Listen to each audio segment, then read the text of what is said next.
श्री गुरुदेव भगवान की जय। श्रीमद् भगवद गीता के त्रयोदश अध्याय में श्री भगवान ने क्षेत्रज्ञ का वर्णन प्रथम श्लोकों में, फिर दोनों की एकता का भी कथन किया। क्षेत्र और क्षेत्रज्ञ के विषय में ऋषि मुनियों ने वेद शास्त्रों में जो भी कारण उसका वर्णन किया है उसको निश्चित करके उसकी एकता का वर्णन किया गया है। इसमें दोनों में क्या एकता है ये सब वेद शास्त्रों और ऋषि मुनियों ने वर्णन किया है। क्षेत्रज्ञ को जानने के लिए पहले क्षेत्र का वर्णन करते हैं, क्योंकि जहाँ बैठे हैं वहाँ से बिना हटे आत्मस्थिति नहीं हो पाएगी। जहाँ हम बैठे हैं तो उसमें से बिना उसको हटाए, उसको समझे, उसमें आत्मस्थिति हमारा करना मुश्किल है। जैसे केवल इतना ही बताने से कि भोजन में विष है तो कितना भी भूखा प्राणी होगा उसे नहीं खाएगा, या जहाँ हम बैठे हैं वहाँ बम फटने वाला है तो वहाँ से तुरंत हट जाएगा, वहाँ बैठा नहीं रहेगा। कोई भी दोष मालूम होने पर साथ छोड़ ही दिया जाता है। यदि किसी से मित्रता हो गई और मालूम पड़ा कि वह आतंकवादी है, गलत व्यक्ति है, तो तुरंत साथ छोड़ देंगे। अतः भगवान कहते हैं 5वें श्लोक में, महाभूतान्य अहंकारो बुद्धिरव्यक्तमेव च इंद्रियाणि दशकम च पंचेंद्रिय गोचरः।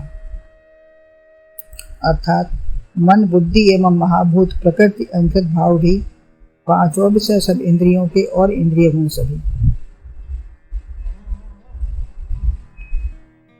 इसका अन्वय है, महाभूतानि अहंकारः बुद्धि च अव्यक्तम एव च 10 इंद्रियाणि एकम च पंच इंद्रिय गोचरः।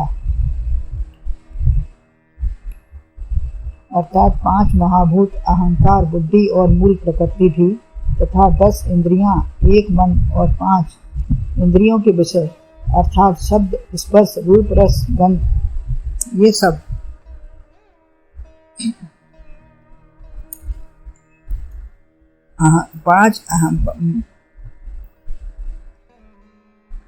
ये सब विषय वो सब क्षेत्र के अंतर्गत आते हैं।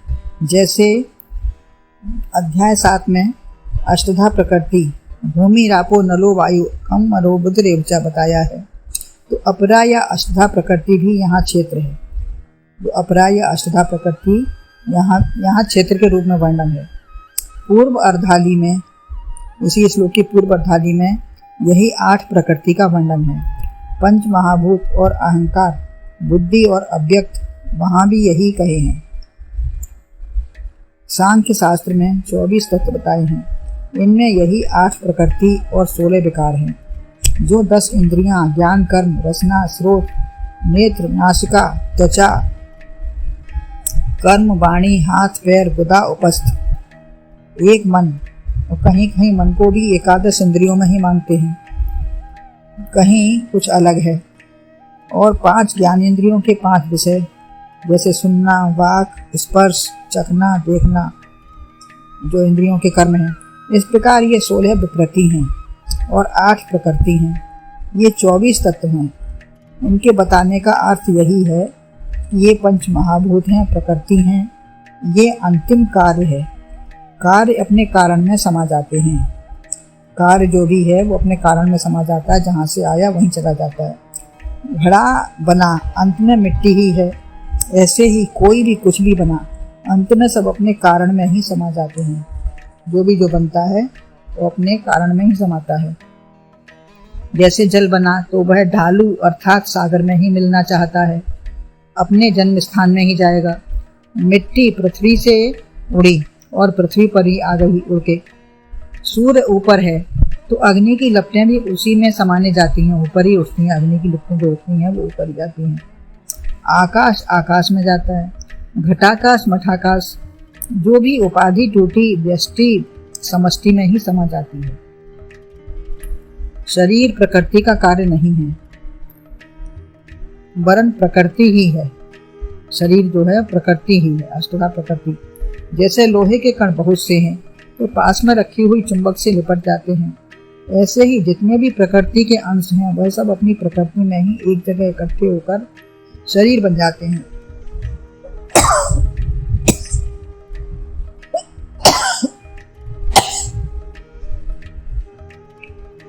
यहाँ कौन सी चुंबक है?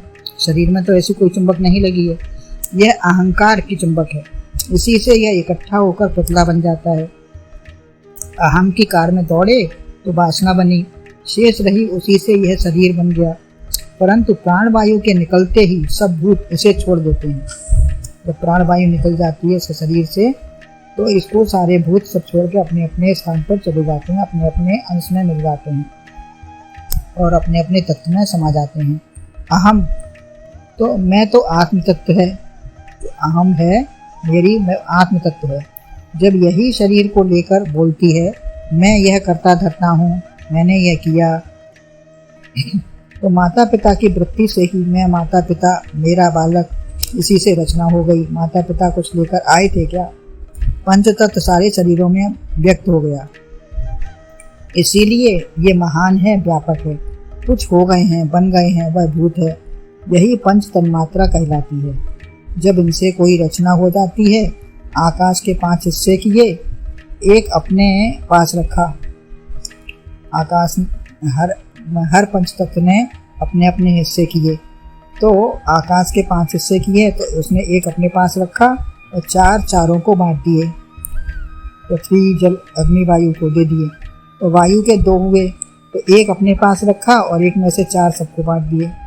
ऐसे ही तेज ने 2 में 2 हिस्से किए तो आधा अपने पास रखा, आधा सबको दे दिया। जल ने भी 2 भाग किए, एक अपने पास रखा और 1 का 4 करके सबको दे दिया। तो आधे के 4 भाग पृथ्वी ने सबको बांट दिए। ये पंचीकृत है। सात्विक अंश से ज्ञानेंद्रिय और मन बना। जो इसके सात्विक अंश था उसमें से ज्ञानेंद्रिय बनी और मन बना। और तामस अंश से जो सबने भाग किए अपने अपने, तो उनके तामस अंश से विषय बने और राजस भाग से कर्मेंद्रिय बने। ऐसी रचना होकर सब अपना अपना कार्य करने लगे। ये शरीर की रचना है। इसीलिए एक ही इंद्रिय एक ही कार्य कर पाती है। पंच विषय सब कार्य नहीं कर सकते। हर इंद्रिय एक ही विषय ग्रहण करती है। हर इंद्रिय का काम है एक ही विषय ग्रहण करेगी और दूसरा नहीं कर सकती। आँख छू नहीं सकती, कान देख नहीं सकते, तो हर इंद्रिय का अपना जो कर्म है वही करते हैं। परंतु मन 5 विषयों को ग्रहण करता है। लेकिन जिस समय जिसके साथ है उस समय वह एक ही कार्य करता है। मन सब में जाता है, सब में देखता है, करता है, लेकिन जिस समय जिसके साथ होता है वह उसी चीज़ को ग्रहण कर पाता है, उसी वस्तु को ग्रहण करता है। एक साथ सब नहीं करता। स्पर्श किया तो अनुभव किया, सुनकर मन को बताया ये गुलाब है, सुना तो मन को बताया, चखा तो उसका स्वाद बताया मन को। विषय तामसी हैं, इंद्रियां सात्विक हैं, सात्विक अंश से बनी हैं। पंचीकृत, अपंचीकृत और प्रकृति अष्टधा प्रकृति है। विकृति इसी की विकृति हो गई। परंतु ये सब मैं नहीं हूँ। इंद्रियां, विषय, तन्मात्रा, मन के संकल्प विकल्प अव्यक्त हैं। बुद्धि, ये सब बुद्धि अव्यक्त है। इंद्रियां, विषय, तन्मात्रा, मन के संकल्प विकल्प, ये सब विकृति है। और ये सब अव्यक्त और विकृति सब मिलकर शरीर की रचना कर दी गई। मन ही क्रिया करने वाला है। स्थूल होते हुए भी चेतन की सत्ता से सब करता है। स्थूल है लेकिन चेतन से जुड़ के सब करता है, किंतु ये मैं नहीं हूँ, मेरा नहीं है। शरीर की रचना यही बताती है। प्रकृति विकृति 3 गुण आदि से यह शरीर बन गया है। 3 गुणों का पसारा है, सात्विक, राजस, तामस। और प्रकृति विकृति जो है, जो अभी वर्णन किया है, इसी से शरीर की रचना बनी है। अलग अलग सब पदार्थों को मिला देने से एक नया नाम और काम हो गया। जैसे आटा, शक्कर, घी, पानी अलग अलग हैं, लेकिन उनको युक्ति पूर्वक मिला देने से हलवा बना। विकृति के संयोग से यह शरीर बना, परंतु बनने से हानि नहीं, किंतु मैंने बनाया, मेरा ही है, मैं ही इसे भोगने वाला हूँ, यही दोष है, ऐसा मानना ही दोष है। हलवा बना भंडारा कर दो तो ठीक है, उक्त सब तत्वों का संयोग न होता तो ये शरीर न बनता।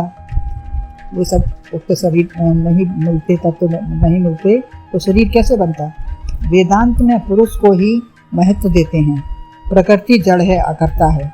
सांख्य में पुरुष अकर्ता है, प्रकृति का ही महत्व है।